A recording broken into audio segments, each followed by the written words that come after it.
especially hard saying goodbye when we can't all just come together and hold each other and mourn. So let's take a moment to think of each other, the few of us here in the crematorium, those of you watching from your own homes, and also others who could not do either, but maybe taking time out to think of John and all he meant to them and to be sad. Feel held in each other's memories and thoughts and love. The family would have loved to have had the ceremony with you all at John's home, so instead they invite everyone to join them later on Zoom, where they will meet with you to hear your memories and share a glass of wine. They in John's home, you in your own. Home, where the heart belongs and the door is always open, where warmth and food and a place to rest can always be taken for granted, and where, above all, love is given and received with equal and eternal measure. John's home, where he has always been at the heart of his family, and where he and Liddy welcomed and nurtured family and friends. We think today also of Liddy and her family. Liddy died a few days ago, and her loss is felt by many who knew and loved her and John. John Leslie Yorath Sanders, loving and kind, skilled and creative, introverted, yet also a teacher, a craftsman and a very successful diplomat. John was, say his children, liberal-minded, highly ethical and an adventurer. He loved to travel. He relished a long relationship with Arabic culture, language and traditions. He took his family to some of the stunningly beautiful places he loved, and they were grateful that he used his excellent photography skills to record some of these adventures for them to keep. Sailing and making things, gardening and watching and listening to birds, John's life was rich and varied. He lived a good life. He worked hard, enjoyed a long and happy retirement, and helped to raise a loving family, every member of which he was immensely proud of. Chris has gathered thoughts and memories from the family and is going to share them with us now.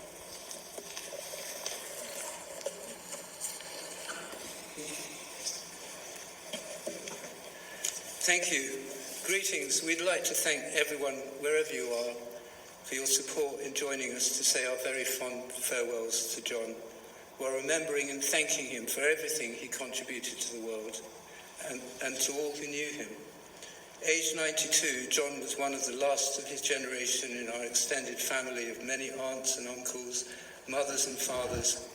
We were lucky to have him in our lives for so long. As his children, we were especially blessed to have John as a wise, kind, generous and forgiving father. John lived 92 special years through hard times and good, a world war and massive social changes. Politically a liberal at heart, he was an optimistic, positive thinker. He accepted change as part of life, but in recent times he became greatly concerned for the future of the younger generations. He was always interested in what was going on in the world, often aghast at the madness and badness capable of some members of humanity, but never a hater. After listening to me railing against the evils of the world, he would jokingly remind me, with a twinkle in his eye, to remember that the family motto was Nil bastards carbora didium. He would always say it in Latin. The English translation is don't let the bastards get you down. One of my last memories of John is his request in hospital for a newspaper. I want to see what's going on in the world, he said, and then avidly read the latest news for the last time. John was one of the good guys. Several who knew him have kindly remembered him to us as a true gentleman. He truly was a gentleman. John was not a religious man, but quietly, with no fuss or baloney, he was loving and caring, full of wisdom and good advice, decent to one and all, just as a true holy man should be. The values of decent ethics and principles, honesty, fairness to all, integrity and good humour were the commandments that he lived by. However, he was no pushover. John was absolutely brilliant at writing very strong and scathing, yet devastatingly polite letters of complaint to any organisation or bureaucrat that did him wrong. He usually got his way. John started life as a Lewisham boy, born in Catford, London. As a child, he watched Crystal Palace burn. He went to a public school called Cranley. We don't think he was especially happy there, as he later swore never to send his children to a public school. We will always be grateful that he kept that promise. At school, John absolutely shone in languages. He was a born linguist. When he left school, his headmaster said to him, "Go and learn a difficult language and you will do well." So, after doing his conscription service in the British Army, serving in Egypt, London passed the Foreign Office entrance exam and went to Meknes in the beautiful mountains of Lebanon to study Arabic. Rising up through the ranks of the Foreign Office, John served his country in Bahrain, Basra in Iraq, Rabat in Morocco, sometime in the UK, which included acting as Arabic translator for the Queen, Beirut, Lebanon, Khartoum, Sudan, and then Mexico City. Serving in Beirut, John led an extraordinary civilian evacuation in the middle of the Lebanese civil war, which was worthy of an adventure film. The only escape route from Beirut was by road through the mountains to Syria, but various armed to the teeth local militia blocked the road through numerous checkpoints. Somehow, John negotiated the evacuation convoy through each checkpoint. Apparently, the militia admired the fact that this determined Westerner spoke such excellent Arabic, and the evacuation was successful. An idealist, as many of his generation, John was proud to be a public servant serving his country. He put his life on the line more than once. One of the funnier moments in his career was when a huge cake made of many cheers and vast quantities of icing were given in honour of the Queen's birthday by a head of state, but it turned out to be completely rotten inside. The embassy could not throw it away as it was so big it would be noticed and possibly cause a diplomatic incident. John and a colleague had to go out in the dead of night with spades and bury the cake on a deserted beach. Thankfully, they did not get caught on suspicion of murder. John ended his Foreign Office career as the British ambassador to Panama, where he served for several years before retiring. After refusing a very lucrative job offer from a despotic Gulf state, John went back to college in London to retrain as a professional furniture restorer.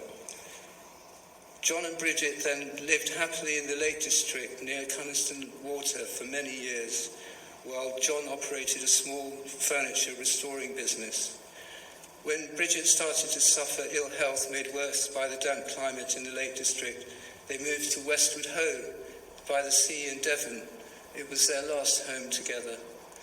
Later, John became Bridget's faithful carer for several years as her health declined until her death in 1999. This was not an easy time, but thankfully, this sad event was not to be the end of happiness for John. Through various magical twists of fate, too complex to describe now, a second love story was in the making. A leap year came by, when by tradition a woman can propose rather than a man.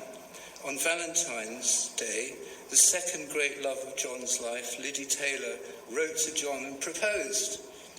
So began a very happy time for both. To be frank, they were like teenage lovers. John and Liddy moved to Willow End in Cliff St George near Exeter in Devon, where they lived for nearly 20 years. Sadly, Liddy became ill a few years ago, and once again John became a devoted and loving carer. He heroically looked after Liddy in every possible way. Only those who have been the carer for a suffering loved one knows how difficult this can be. Being a carer was John's final act of love and humanity. The last words my dear father said to me were thank you, but really it should have been me who thanked him on behalf of us all. So I want to say thank you now. Thank you, John Sanders, diplomat, carpenter and furniture restorer, a very good photographer, faithful husband, lover and loving carer, wise father, uncle, grandfather and great-grandfather. Thank you for everything you gave us all. You will be greatly missed, but you will inspire us in our memories to be better like you, a true gentle person, the best of humanity. Thank you.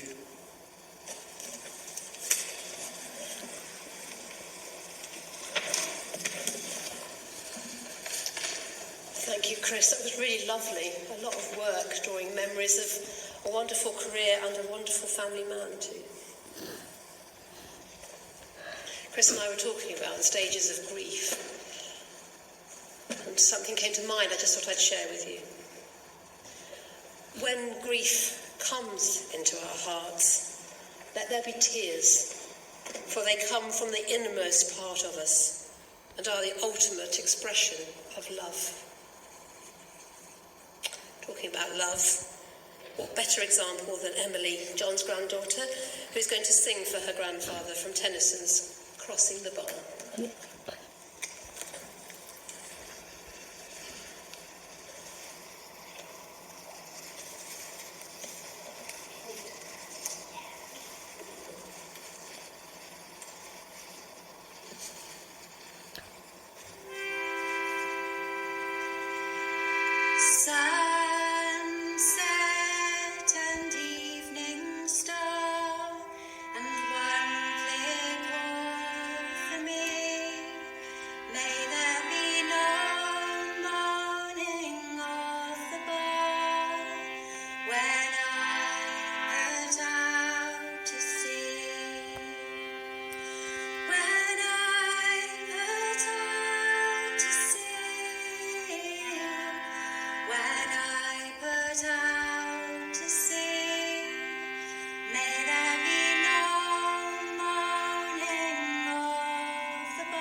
Wow, how beautiful. I was sitting listening, imagining it crossing the seas to Sarah, to everybody listening. May there be no sadness of farewell when I embark. John died on the 4th of December. 8 days earlier, he had made some of his wonderful soup, had a chat with one of Liddy's carers, and popped out to Tesco's to do some shopping. It was a great shock to his family to hear that he had fallen, banged his head, and been taken to hospital. He did not recover, and when he died, Chris and Jane were with him. As we've heard, he lived a rich, full and long life. However, the grief of losing him is no less because he had a good life. He was not religious, but he loved nature, and his ashes will be interred at the local church, returning him to the ground to be part of the cycle of life which sustains and nurtures all living things. We're going to stop talking for a while, for each of you to take time to remember John as he was for you and to begin to prepare yourself to say goodbye to him. We're going to have a few moments, just 1 minute silence, and then followed by some music with photographs the family have put together of John for us to enjoy. But while you're doing so, please reflect on the times you shared, pray in whatever way makes sense to you, or simply remember him as you knew him best. So 1 minute of silence and then some lovely music and photos.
Please stand.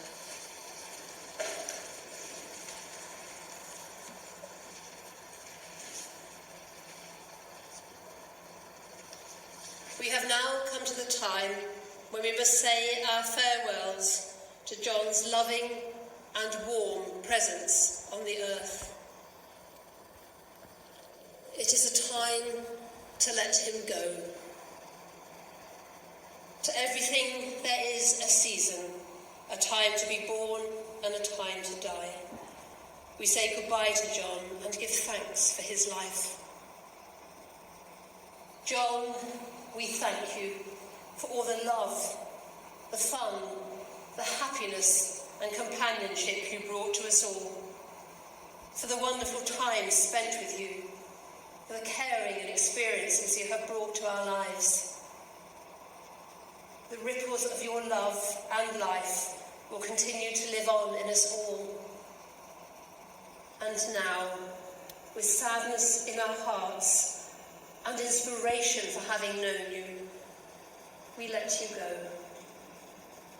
We send you off with gratitude to rest in peace.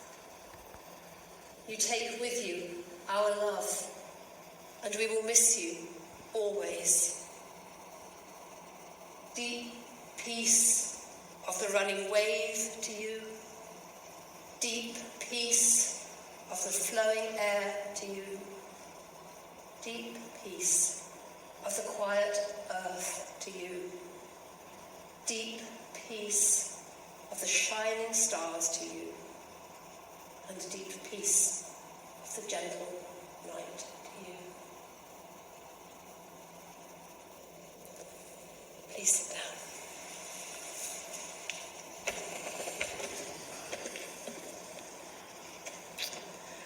With love and gratitude and many a story, we have been remembering the life of John. There will never be anyone else like him, and life without him will never be the same again. The loss of someone with such character, strength, sense of adventure, love of family and passion for life will leave a huge hole in your lives. Letting go isn't easy, but it is important to allow yourself to let John go and find your own peace without him. He will always be a part of you, and what I've been told, he wouldn't want you to remember him in sorrow, but rather in love, and with a smile and with a life well lived. Indeed, a life lived to the full, as did he. When you enjoy times with your family or friends, travel to or walk in beautiful places, nurture your garden, make your own bread, wine, admire beautifully crafted furniture, or live the way you believe is right, think of John. He lives on in you all. Keep sharing your memories and talk about him often. And this is just the beginning for today. Remember to join everybody on Zoom and share stories and your memories and raise a glass of wine together later on. Okay. It's the end of our ceremony now. As we leave, we're going to listen to Handel's Messiah, a glorious, uplifting goodbye to John.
Bye, Uncle John.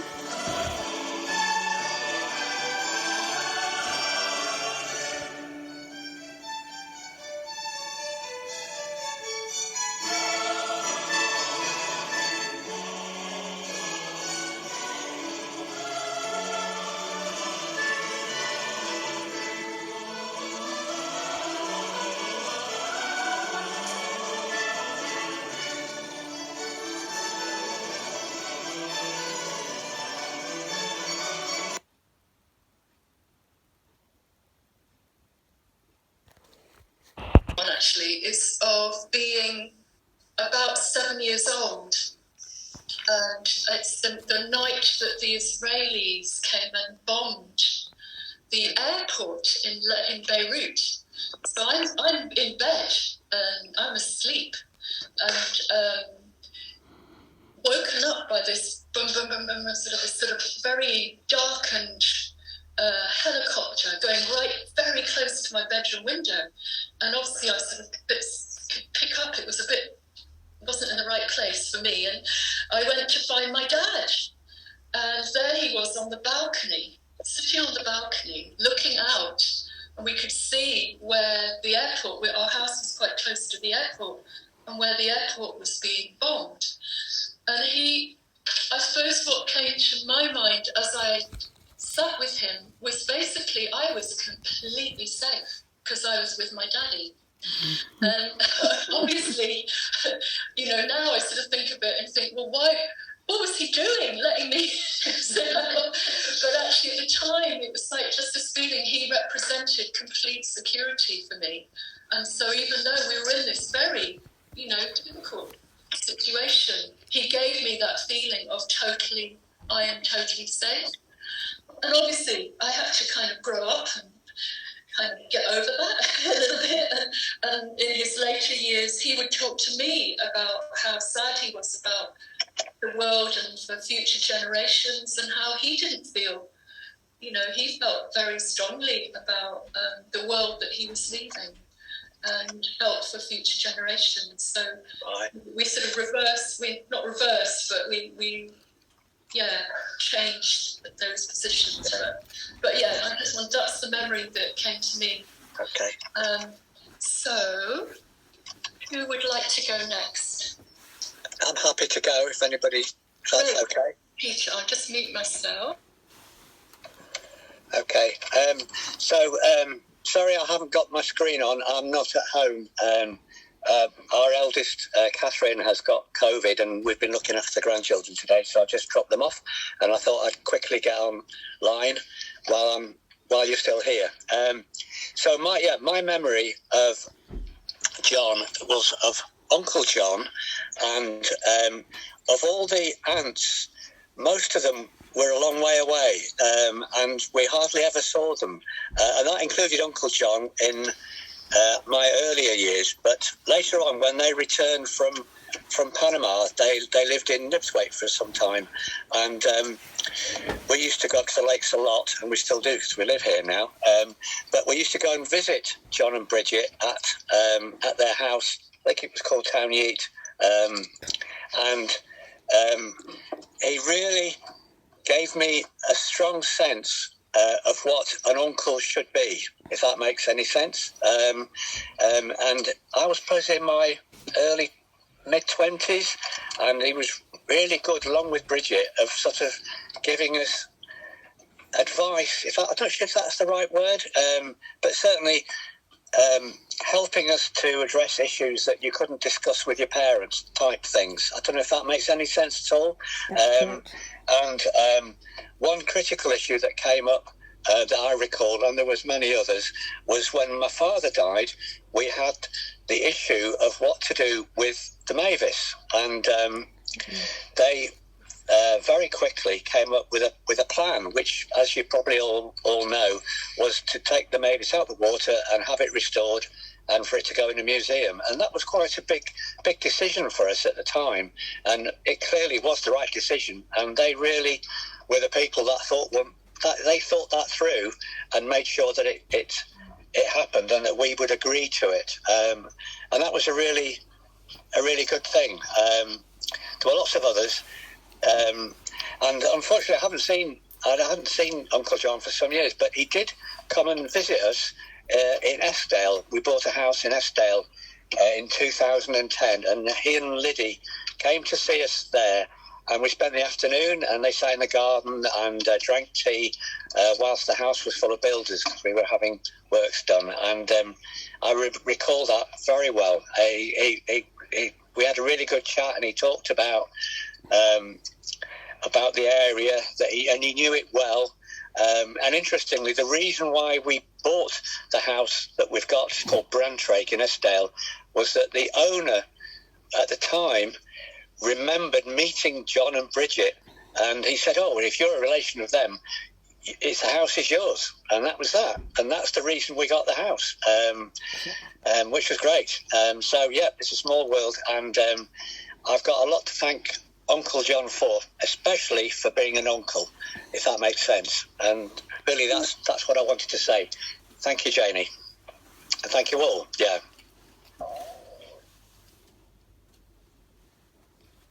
Oh, thanks, Peter. That's really lovely. I didn't know that about your house. Yeah, I didn't actually. Anyone else? Could be someone here in the room or somewhere. Oh, Andrew. Hi, Jane. Peter, Barbara, I've already said hello to Sarah. I last saw you. I'm just listening. I'm not even listening properly. Yeah, I mean, it's difficult to I'm just crystallise listening. I'm not a doing anything. particular time or event, because I think John was definitely Uncle John to me. For those of you who don't know me, which is quite a few people, I think, because I don't know you, I'm the youngest son of Bridget's oldest sibling. So I'm kind of the bottom end of the oldest family in the family, as it were. And I'm sort of contemporary, therefore, with Jane and Chris and Sarah. So I kind of grew up with them, but obviously their lives were fairly spread out across the globe. Yeah, about 6 of them went to the funeral. Went and they came and went. Taki's son then. Yes, and Taki's, exactly. Taki Altuni. Oh, nice. Evans. Robert. Oh, nice. Thank you. I remember Taki well. Oh, okay.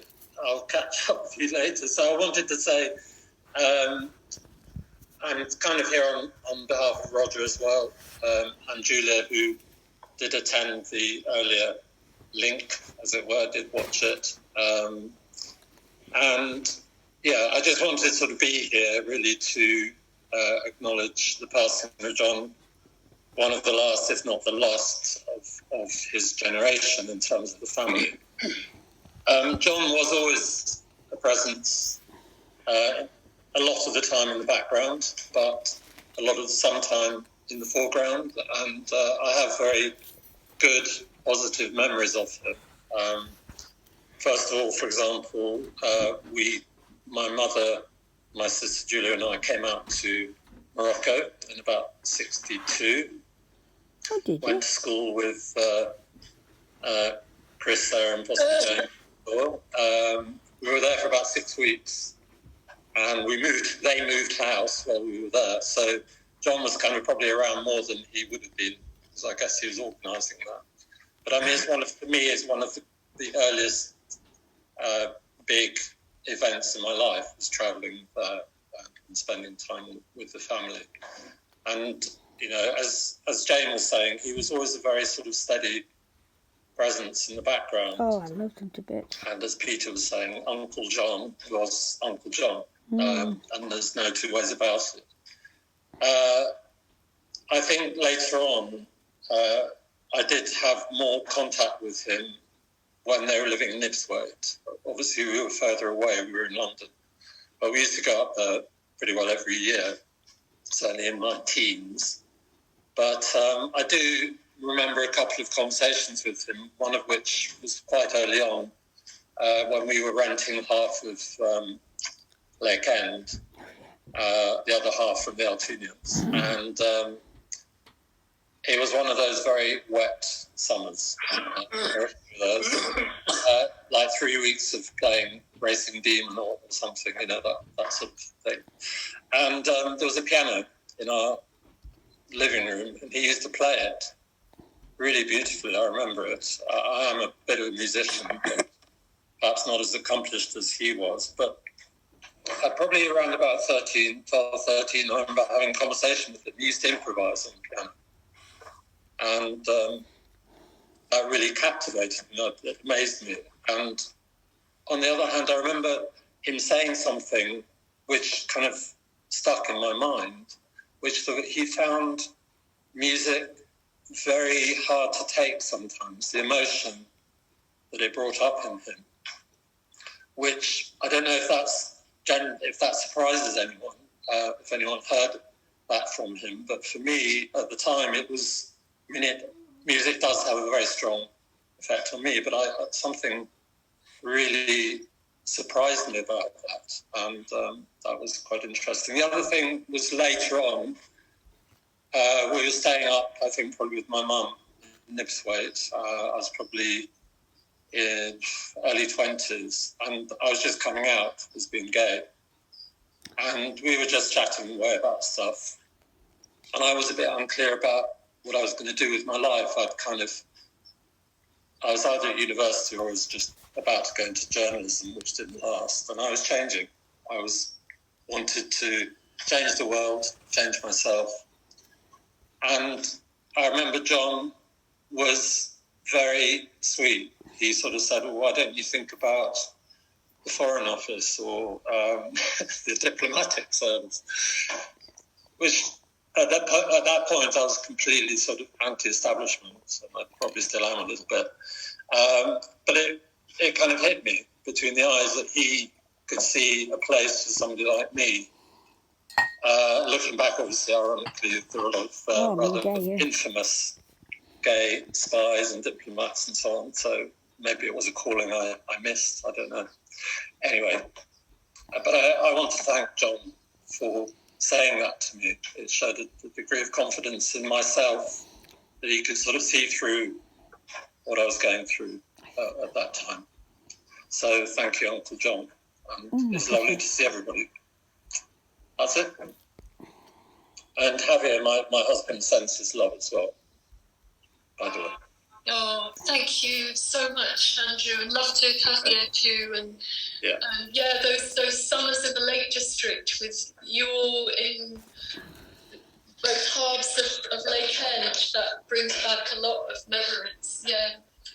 Our calculation was there were about 40 people there with all friends, family, and so on, and about a dozen boats. So we used to and there was Lake Bank, I forgot what it's called, the place across from Nipswaite. And the toing and froing and everything was amazing. So it was great. Great. They were very special years, weren't they? Yeah. Barbara and I used to look rather alike in those days when we were both sort of pre-pubescent, about 13 or something. We had the same hairstyle. And then we changed very quickly. I remember that. Great, thank you, Andrew. Who would like to go next? Can I say something? Yeah, Alan, I'll just mute myself. Okay, fine. I met Sarah and Barbara in Israel in 1976. Oh, yeah. Sarah and I had an instant connection. Then she went off back home and I followed in a few months' time. And first time I met your parents was up in the Lake District. Sarah and I went up to the Lake District to be there. And oh, God, yeah. I was out of pocket and your parents put me up and what have you. And after about 3 weeks, I remember so distinctly John coming to me and calling me inside and saying, my boy, if you want to stay in England, why don't you marry my daughter? And I thought, wow. I mean, I don't know what was going on, but basically I see it today as an invitation from John to join the family. And I'm so grateful that I had, Bridget and John's blessing, because 45 years later, we're still very much together. And I just appreciate your parents so much, John and Bridget included. Yeah, I remember that. Not much more to say, really. Sorry, that's my little piece. Mm. Thank you, Alan. I remember that winter in the lake. I think it was the same winter. It was very frozen. Everything with icicles everywhere, and it was beautiful. One of those sunny, beautiful winters in the lakes. They're lovely. Okay, anyone else? No. Barbara? Yeah, I'd just like to. Go on. It was kind of almost impossible to put into words what I'd like to say about Uncle John, because he just meant so much. He and Bridget had a massive influence on the Altunians, you know, because we all used to go over there and kind of receive a kind of pint of wisdom a day. You know? We did, yeah. Our parents were obviously fantastic parents, you know, but it was, as Peter said, it's great to be able to just to be able to go and, you know, talk to them unguardedly about one's trials and tribulations as a younger person. I suppose I must have been in my 20s, and I was thinking about what I was going to do in my career, just like Andrew was saying, you know, and I went into television, and John always asks, you know, I mean, I'm still in television now, and he used to ask quite a lot, you know, and now what's the job, Barbara? And are you being, you know, faithful to your profession? Are you being conscientious? And, you know, I would always feel slightly guilty, even if I wasn't guilty, just in his presence, a bit like meeting the Pope, I think, probably.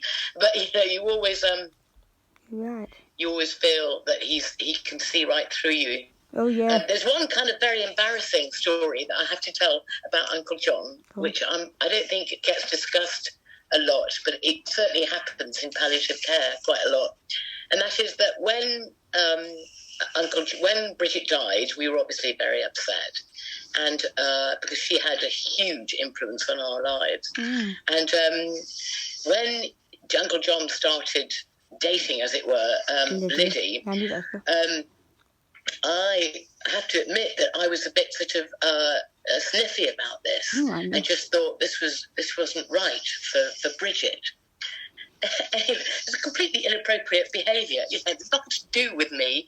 And, you know, what was I doing? You know, nosing into somebody else's business. And we were all adults, and it's completely inappropriate. Anyway, poor Uncle John, he really put up with it. And I was kind of just very inappropriate in my behaviour. Anyway, one day he turned up at my offices, which was in an area of London called, Euston, everyone knows Euston. It's in St District, which is really hard to park in. Uncle John arrived at my offices and said, you know, I owned a TV company at that point, and there was well over 100 people there. And Uncle John marched in, and he said, I want to see Barbara. This is Uncle John, you know. And so he took me out for a meal, and he basically very, very gently just said, stop it. And I instantly stopped it. I just stopped being silly about Liddy, you know, and stopped, you know, I was just stopped it instantly. And I was, you know, hugely embarrassed, but he was very kind, because he did it in a very low-key, understanding way.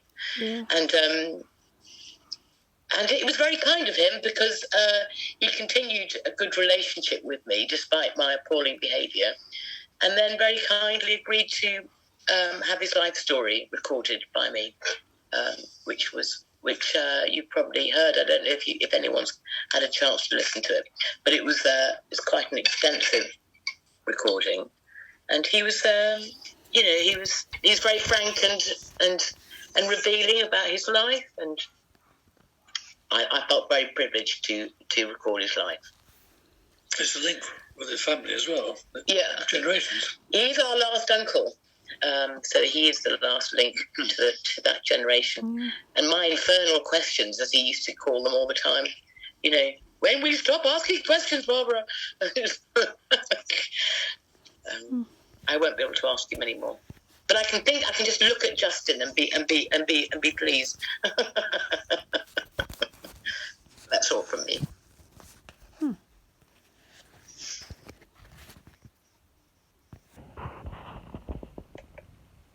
Mute. There you go. Oh, thank you, Barbara.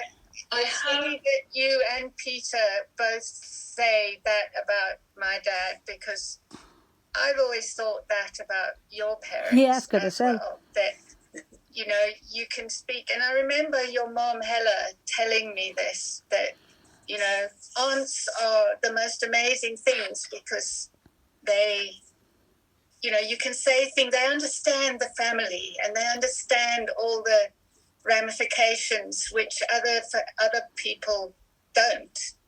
And so you can speak to them in a totally different way to the way that you speak to your parents or to anybody else.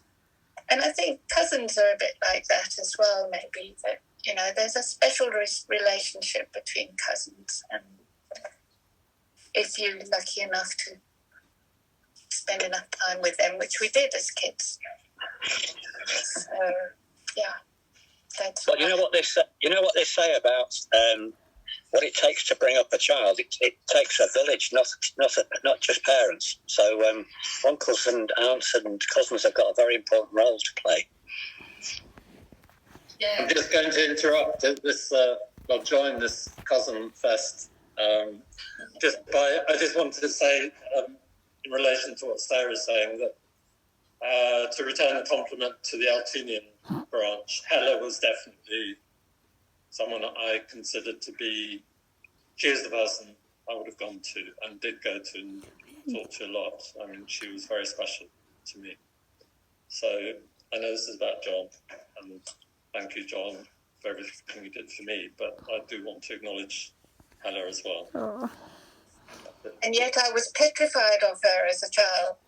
Hella. No. So were we. Oh, yeah. We were definitely petrified. There's knuckle duster rings.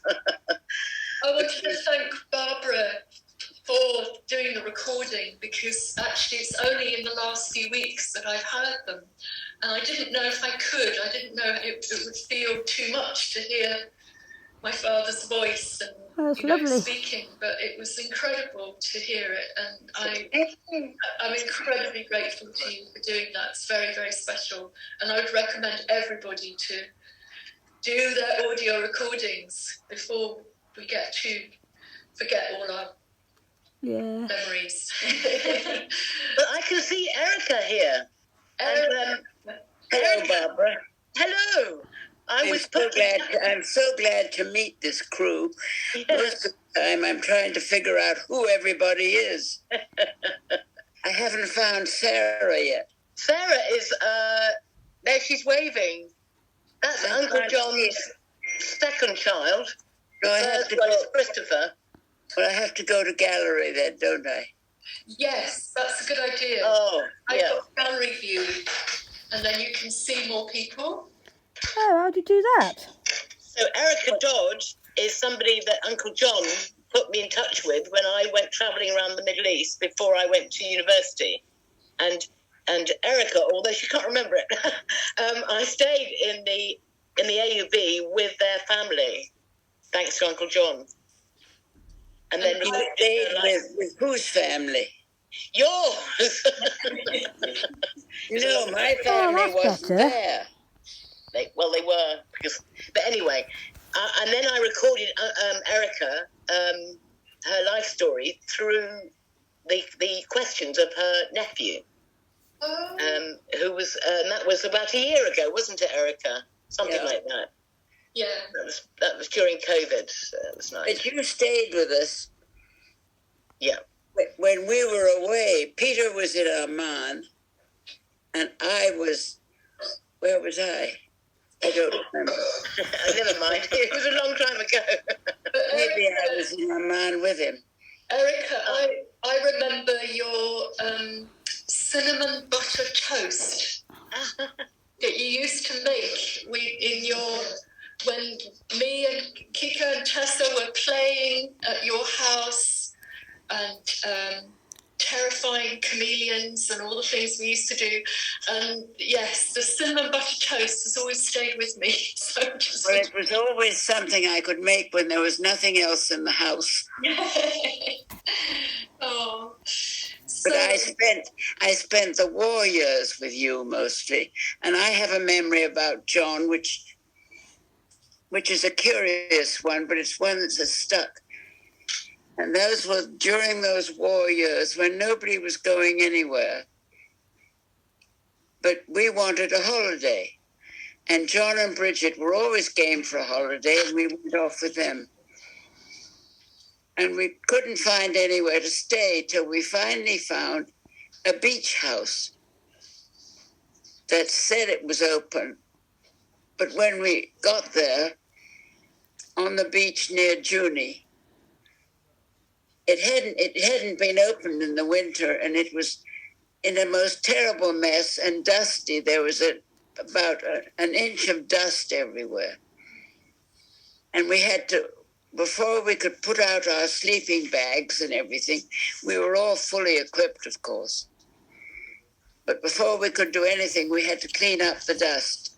And I remember John and Bridget were wonderful at that. They never bat an eye. But I found that dust just terrible. And there we were. It was wartime, and I don't know what was happening outside, but there it was. I remember very well the night Jane described when Israel attacked. We were doing something quite different. But it was just the way she said it was. And we watched the airport too. Jane's the one who still I could identify at once. She looks just the same. Oh, Erica, it's so lovely to see you. And I heard from Francis this morning, which I was very touched to hear. And so, well, we're having record lows. It's below something, and it's freezing cold, which is why I'm all bundled up. oh, And we had to get up at 6:30 in the morning. what, to be here now? Oh, it's lovely to be here. Thank you so much for inviting me. Oh, thank you. For remembering me. I still was in touch with John. Oh.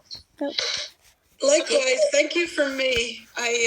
This is Frances, her daughter. We're in Vancouver on the West Coast, so we got up early this morning to be here. I really appreciate it. It was a lovely ceremony. Thank you. It was. Oh, it's so sad, because I didn't think you were going to make it because it's going to be too early. So, that's amazing. So lovely to see you. It was rather, but that's all right. It was wonderful. Thank you very much for inviting us. Hey, great. Janie, could you introduce other members of the family, the extended family, because I don't think everyone knows each other, or I certainly don't anyway. I don't. I'm just thinking of Liddy's family here, are they? So welcome to Toby and Beth. Wave. Toby and Beth are waving. Well, Liddy's youngest. Yes. And then here we've got Hillary. Harriet. I don't think I'm in the Harriet. Oh, yeah, there we are. Hi. And you're which? Are you the eldest? You're the eldest. Okay. And then we've got George. Yeah, George and Monica. Yeah, looking like we've got such extremes of temperature. We've just heard about Canada, and now we've got Mexico. So who else have we got here? Susie, where are you? Just to the right of George. Yeah, to the right. Oh, Susie, who is younger than the fifth one down. The fifth one down. And I think that's all of them. I'm Hillary, and I am Liddy's sort of niece. On the cook side. On the cook side, so we have a kind of split family. But so I'm Liddy's niece, for want of a better word. Great, welcome. And then we've got on the Indian side, we've got Anand, and we've got. So this is Robin. Robin, do you want to say hello? Can everyone say Hello, Robin. well? Sorry? Can everyone say which part of the world they're in as well when you introduce yourself? Yeah. So, Robin, do you want to introduce the Yeah. So I'm Robin. I'm John's grandson, Chris's son, Ruchika, my wife. We're in Delhi. And then Anand, who's blocked out at the moment, that's Ruchika's brother. And, here he is. Hey, Anand. And then Anil's waving now, and that's Ruchika's dad. I think that's the India end. And then Paula, who's also blocked out, is my mum, if you're wondering where. Welcome. And then we've got Heidi. Hello. Hi, Heidi. Yeah. Hello. Hang on. Don't know if you can hear us. Yeah. Hang on. Heidi's Barbara's sister. Hello. I can hear you now. Hi, Heidi. Hello. How are you doing? Doing fine. Yeah.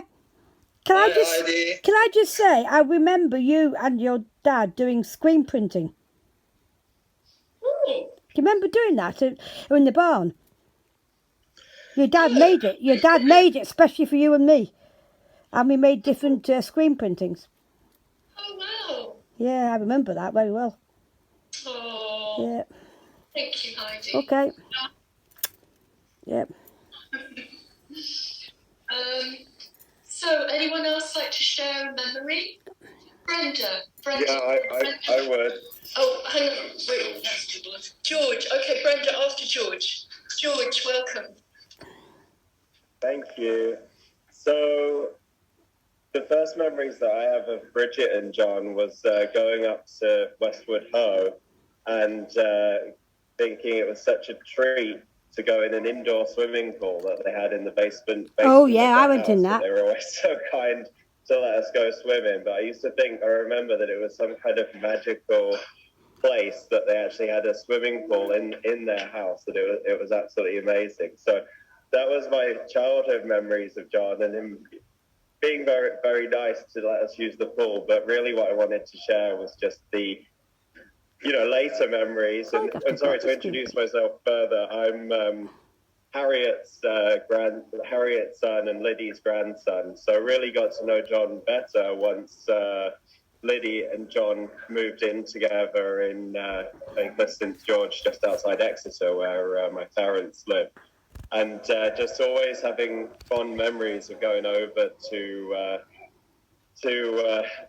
have tea and biscuits at the house, and really kind of listening to John's stories that he had about his time in the service abroad, and especially Mexico, because my wife Monica here is from Mexico. So those were the most apt stories for us, but they were so fascinating and so interesting that I really didn't want John to nod off, as he typically did, sort of halfway through the story. But it was fine because he'd wake up and then continue the story out after. That's typical John, that. Anyway, so we were all good there. But it was really just a pleasure to get to know John and to get that worldly kind of wisdom that just oozed out of him at every opportunity, and really to have another family that got welcomed into our lives through this partnership that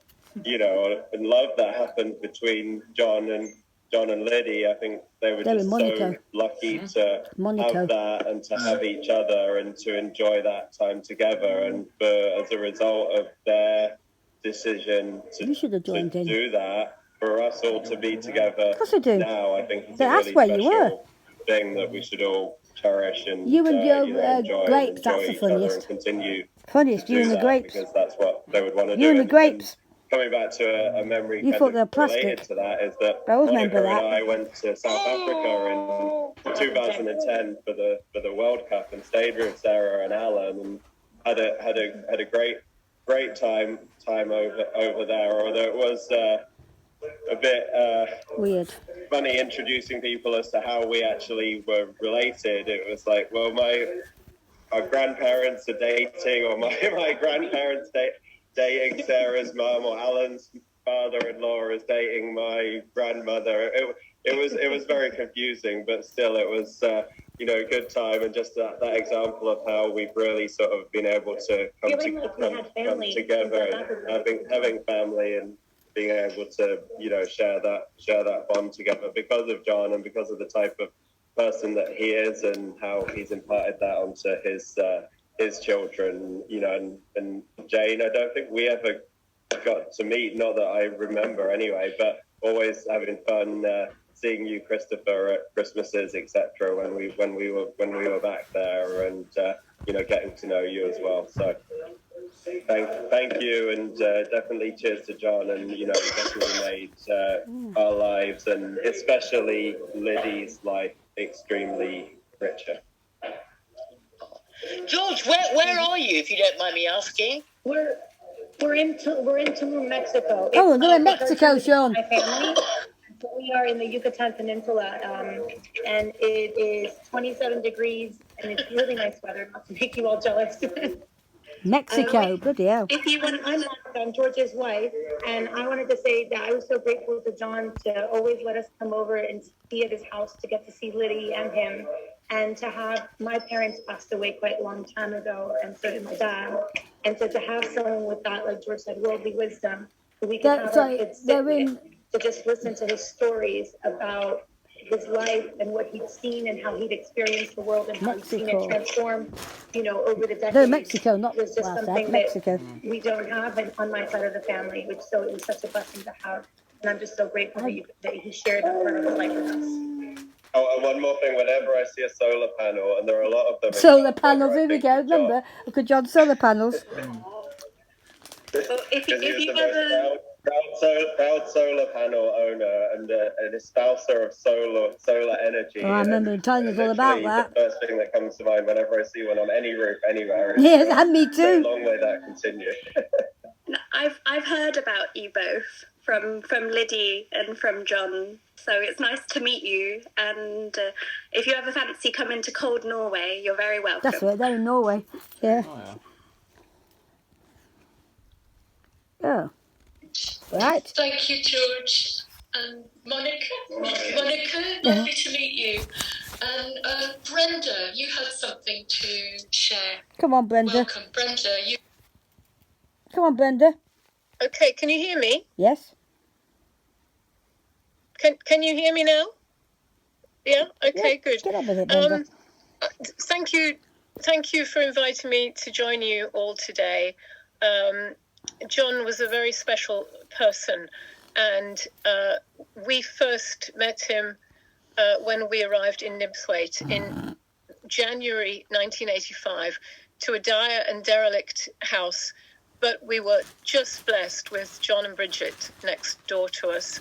And I'm kind of here representing all of Nibsweit today, Owen and Luke and family and Ian and Pernies and all of those people who, you know, thought so much of John. So we just couldn't have believed our luck at arriving in a village, tiny hamlet, you know, and having these amazing neighbours next door, so kind and erudite and, you know, so well-travelled. And I think it was Peter that said, you know, you could talk about things that you couldn't talk about with your parents. That's correct, yes. I always go to them for advice. And my fondest memories are sitting in the conservatory and drinking John's homemade wine, which was always delicious, unlike my father's, which was pretty undrinkable, but his was really good. Not like what and under those beautiful grapes that he cared for and so beautifully. And I have to say, those grapes are still growing now under the care of Margaret and Peter. They still grace the conservatory, and I always think of John when I go in there. Talk about the grapes, sure. So they were fabulous neighbours. They always had wonderful, interesting people passing through. Yeah, they did. And because of that, we met a lot of you that I see here today. And I have such fond memories of you, Sarah, and Chris, and of course Robin, who I haven't seen since he was a child. I must look through the old photos because I've got some fabulous old photos of you, I think, in John and Bridget's garden. Ah, yeah. Hi. And then, of course, they, you know, we were very sad when they left to go down to Devon, but they weren't going to get away that quickly and that easily. So, of course, with the kids who were young at the time, we went down there to Westward Ho, And again, my kids also thought it was the most magical swimming pool. Fancy having a swimming pool in your house, you know. Yeah. And You you remember would just Uncle go John and with have the a swimming swim in pool? the morning. And I haven't been out the there house was because I've John. been I always remember him getting this rolling working. back the cover for What's us that for? with such care and precision, and then rolling it back again in the evening. He had such a careful approach, you know, and reminded me of some of the stories we've heard there today about the care and attention that he took Especially with the on grapes. everything. So just brilliant people to know. No, but and we really rented had, the house you know, as well. an effect on Yeah. us, and right. and they did visit occasionally up to Nibswaite again.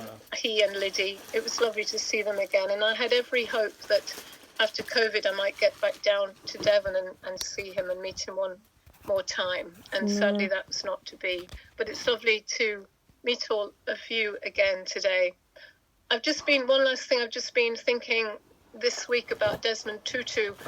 I remembered one of the things I heard was he made you want to be a better person. That's true. And I actually think John was very like that. You know, you wanted to be as humble and kind and wise and ethical and as well-travelled and be able to speak languages too. Yeah, that's true. All of those things. You wanted to be that kind of a person. And so he will continue to live in my heart, you know, forever.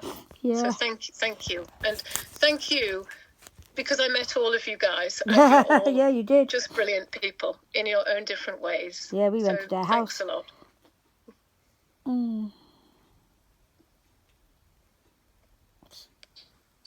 Thank you, Brenda. It was wonderful to. Yeah, I miss you and I miss Nibswaite. So do I. Many happy memories of being up there. Cool. I remember. I told her. I I remember was just screaming. wondering whether you've got any. Chris has been writing the eulogy for the last couple of weeks and really struggling with so many things that had to be left out. I don't know if there's any bits that you wanted to bring in that Can't think of anything. you can't think of anything there. Well, there was the funny thing where I decided to swap parents when I was a kid, and amazingly they agreed that I should swap parents with a friend of mine. And so we swapped parents. And I moved my clothes and everything into his bedroom at his parents, and he moved into my parents' place. And I then spent the next 2 days worrying a great deal that they would prefer him to me. But that's how they were. Yeah. No. Well, luckily they didn't. I was very relieved to get home. Yeah. And you've got all these wonderful stuff. And you're such an interesting man. He's always very kind to me and really kind to our kids. And our children,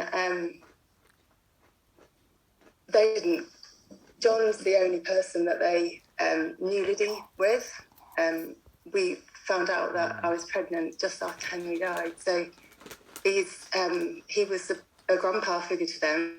And they've written something they want me to read because they don't feel they can. So I'm just going to read this to you. We all thought of John as a grandfather figure and loved him very much. He was always interested in us. We also saw how much he loved Liddy, and their relationship was a lovely thing to feel included in. We were so much looking forward to seeing him with Liddy that first weekend in December. We'll miss him too, as well as Liddy. So I'm also going to switch off now.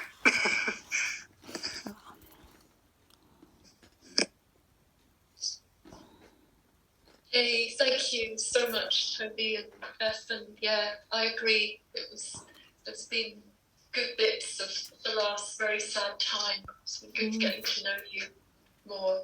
And so, yeah, I'm just wondering, does anyone here in the room, anyone that wants to say anything? I can say something. Look at me. I'll say something. Okay. Where should I come? You need to come and swap with me. This is Laura. Hi.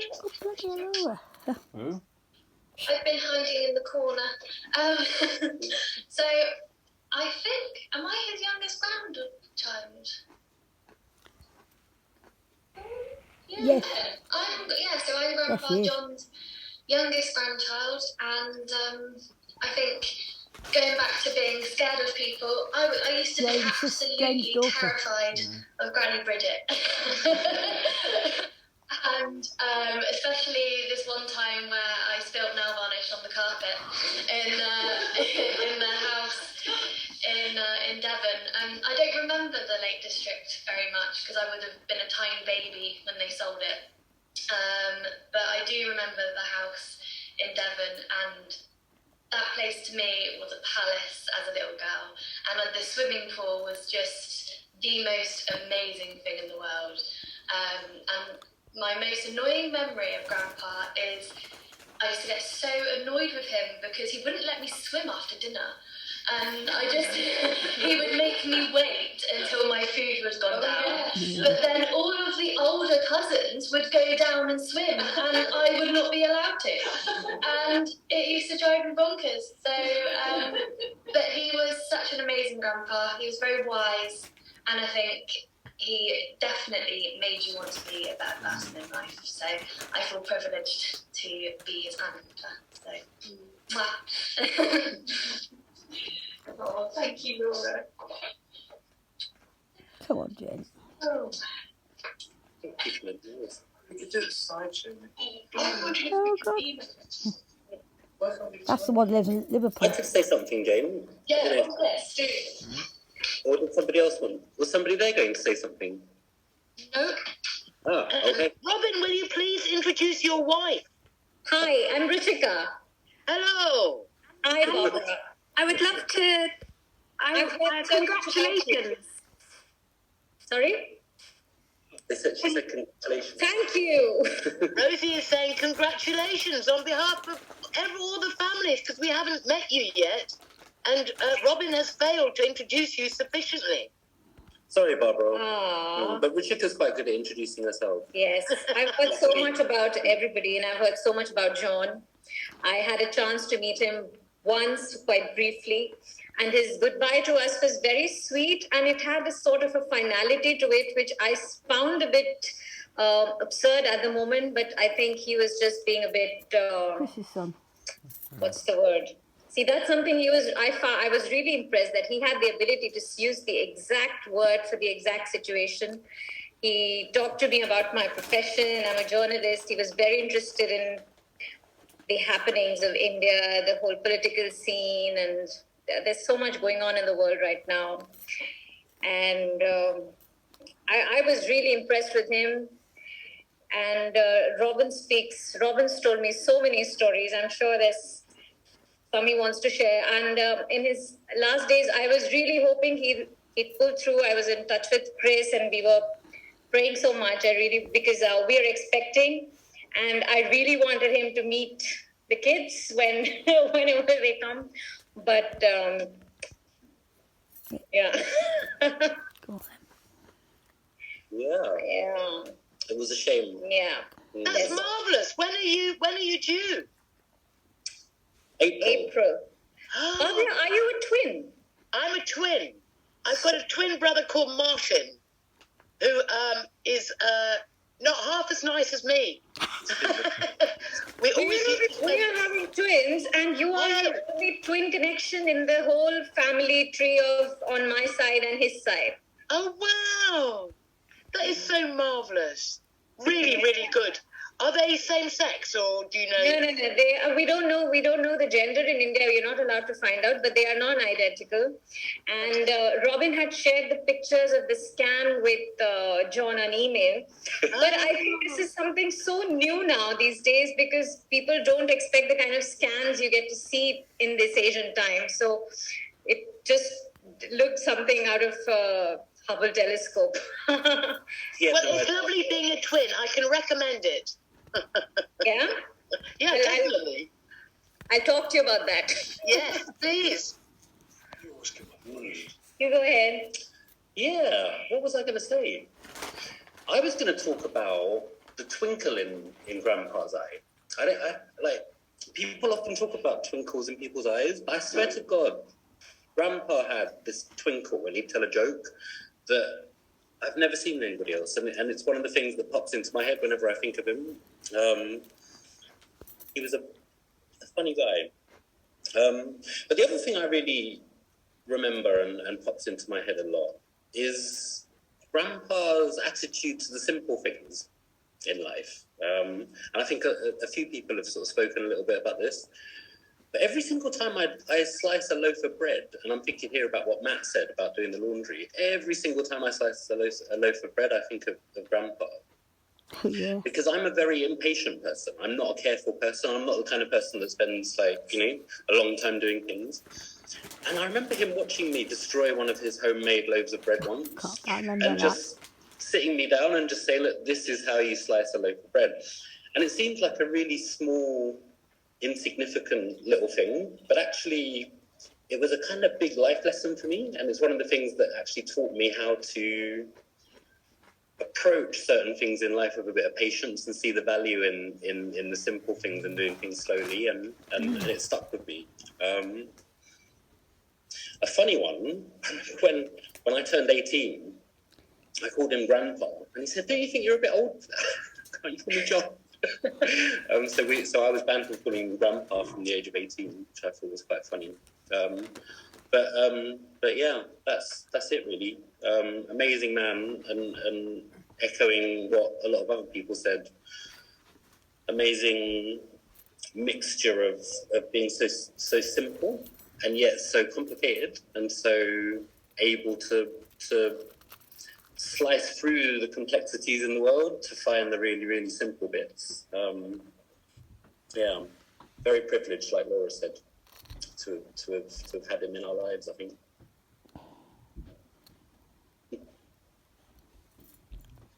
Thank you, Robin. It's a lovely story, and I also think of him when I slice bread as well. I've got that as well. Oh, yeah. So, I think maybe... I think of him when we make rice. Yes, me too. Yes. Oh, God, Me yeah. too. always. And it's 7 minutes. Oh, yeah, I remember him boiling rice. And bacon bread as well. He taught me how to bake soda bread. So he's a very precise cook, and that's not what I got from my mum. I definitely learned preciseness from Grandpa. That's true.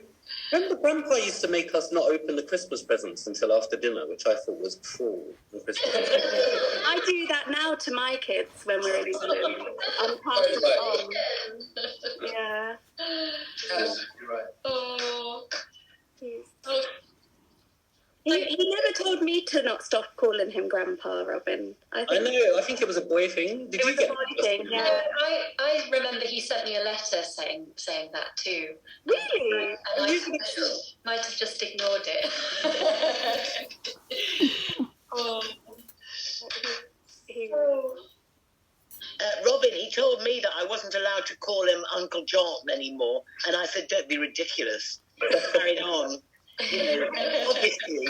Of course we did, And yeah. I also remember, I think he knew Robin and Justin and Ryan would steal their alcohol and top it up with water. Did we? I don't remember. Yeah, or Rowena as well. But he let us all get away with that. Yeah, I remember that. I never did that.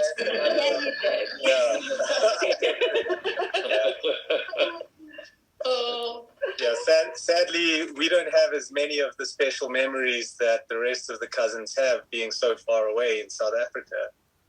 And hearing everybody today, I am quite envious that everybody had the time with him. And like George was talking about, being able to sit and listen to all of his stories. I never had that, and sadly I never will. But thankfully I have some of his face, so... Yeah, you do. And we'll look forward to the wisdom, the life story as well, listening to his recording. Thanks, Barbara. Barbara, how do we access that recording? I could send it to you. Barbara, you're muted. Barbara, unmute. She can't unmute. Sorry. Rosie, I have to tell you, I don't have your email anymore. One of your former emails bounced back the other day when I was trying to reach you. And I tried to reach you too, so I'll exchange emails with Mum. Be nice to chat with you again. Exactly. You should know that, it's it should be available to everybody. Do distribute it to as many people as possible once you get a copy. I think I sent it to all of Janie's family and all of my family, and I think... No, you didn't. I never got it. To you? I never got it. Where's Andrew gone? I don't know.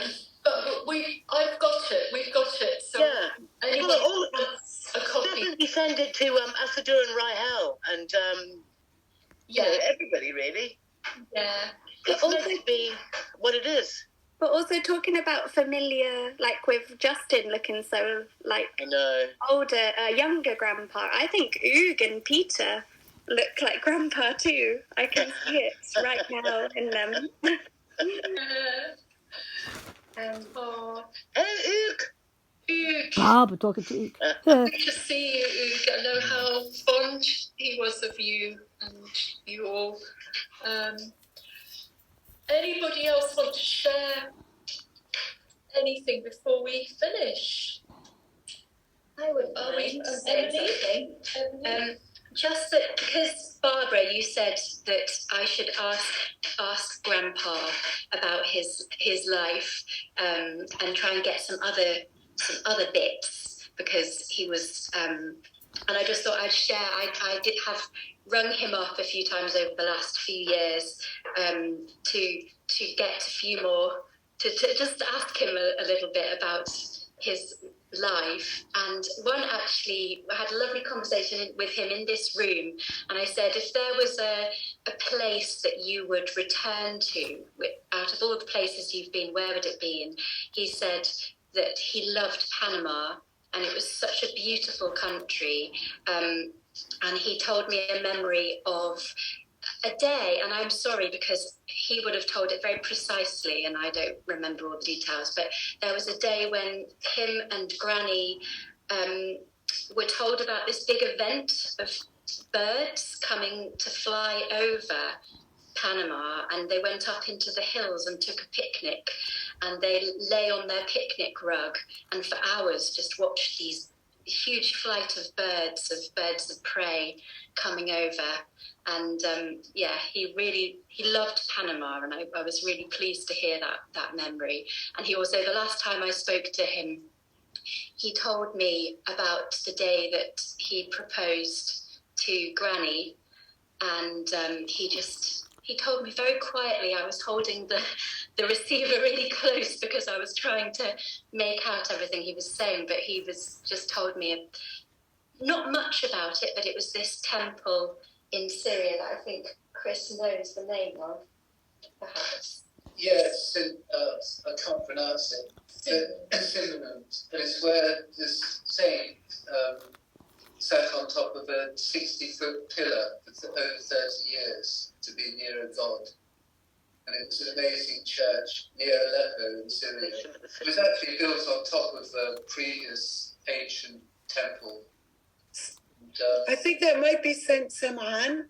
Yeah, that's it. Saint Simon. Simon. It's the Arabic word for Simon. Simon. Yeah. It's a lovely spot. We've been there too. Have you? It's interesting, Emily. When John tells the story about proposing to Auntie Bridget, he makes it very clear that both of them were really knowledgeable in their own precipitousness, if you see what I mean. They both felt that they were behaving in a very uncharacteristic way, but there was nothing they could do to stop themselves doing it. They really wanted to get married, and for them it was a very risky step in the dark. I mean, obviously, as we know, it was hugely successful, but at the time they knowingly did that. Amazing. Oh, well, it was obviously a memory that he treasured, and I felt really it's something that's stuck in my mind over the last couple of weeks as well. But yeah, so what a wonderful grandpa. So I'm sure some of you probably need to go. Is there anything before we go? Any last things to share, or I think we'll send people anybody that wants to be people that saw the service, and we understand that the slideshow was not very clear. So I'm very happy to email that to anybody who would like a copy. So just jog me if I haven't done it within a few days. I'm really happy to do that. And it's just so wonderful to see you all and to have this time together. So thank you. It's been really, really special. I just want to open the space for any last words before we close. I have one last thing which I will always remember, which was actually what Liddy said, because I was on my way to see Grandpa after not seeing him for 3 years. And that's the day before his brain bleed happened. And because of COVID, I wasn't able to go into the hospital. But I got to see Liddy, and she was so... And Liddy was, she didn't quite recognise me. There was a lot, as those who know her, she was forgetful. But she just had this big moment of clarity. And she said, after talking about the portrait on the wall of her mother and her mother dying young, she said, you know what, not everybody gets to live this long, and John and I have been together for 20 years and we have been so lucky. And that was the last thing she said, and I'm so thankful for her words, and I think they really did have I think that's why they lived so long, is because they had each other. So that's the last thing I wanted to say, and it's lovely to see you all. Oh, that's lovely, Rosie. And I think I think we'd all echo that. We're all so grateful for all the the 20 years of sort of love and companionship, and in the later years the way John was so brilliant at looking after Liddy. But everyone you speak to, whether they're sort of family or even just sort of people that helped John maintain Willow End, they all thought so highly of him. I think it's it speaks volumes, really, doesn't it? So, well, thank you, everyone, and hope to get a chance to talk to. So I'd love to chat to you, Francis, sometime. It's been too long, and everybody, and Erica, thanks for you both getting up so early in the morning. Thank you to George for beaming in from Mexico and India and Norway and London and all over the place. So it really helps. It really helps us on this day. It's been really comforting to have all of your memories. So thank you very, very much. Do you want to say anything, Chris? Finish? No. Thank you. Thank you, Jane and Chris and Sarah. Thank you so much. Thank you. Thank you. Thank you, everybody. Thank you very much. Lovely to hear. Bye, everybody. Bye. Bye. Bye-bye. Bye-bye. Bye. Bye. That's it.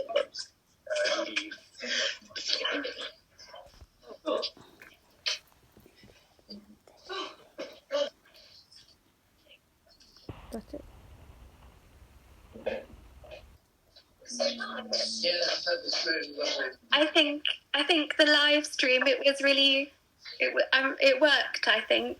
Did it? Was it okay? Yeah, it was. The slideshow, but because we'd watched it before, you did, but there's a lot of people. Yeah, it was a bit disappointing because they were supposed to broadcast it, but they never did. That bit, okay. Yeah. But I think it worked out, and if we can share it with everyone. Yeah, it's something for the future. We've got it now. Yeah. It'd be nice to add the music we could add the music to Well, you it. can do that, can't you? Well, I'm not sure if I can. How you do? People do them. Don't they? Oh yeah, but we haven't got the copyright. Oh yeah. But maybe we have. Maybe the money that whatever they charge would allow us to do that. I don't know. No, we could ask them. We could ask them. What with the music? Yeah, because we had to pay for the copyright for the music for the slideshow that was broadcast at the service, except they didn't broadcast it. All that happened, happened was that their TV, their camera showed you watching it, yeah. And they showed the screen, but you couldn't really see the photographs on the screen. No, so that wasn't really. Other than that, watching it was okay, Rosie. Yeah, it worked really well, and it was nice to hear the music that you all chose, and Emily singing, and I loved hearing all those memories. I never heard the wedding story. It was funny. But yeah, and it's nice to see you all there. I wish I could be there. I think it was good for Erin and Elisa. They watched the service too, and then we had a good talk about cremation and everything afterwards. So I think it really helps for them to understand what's going on, because it's all a bit abstract. Yeah, that's true. That's good. Yeah. Okay, well, I'm going to go and make dinner, but lots of love to you all. And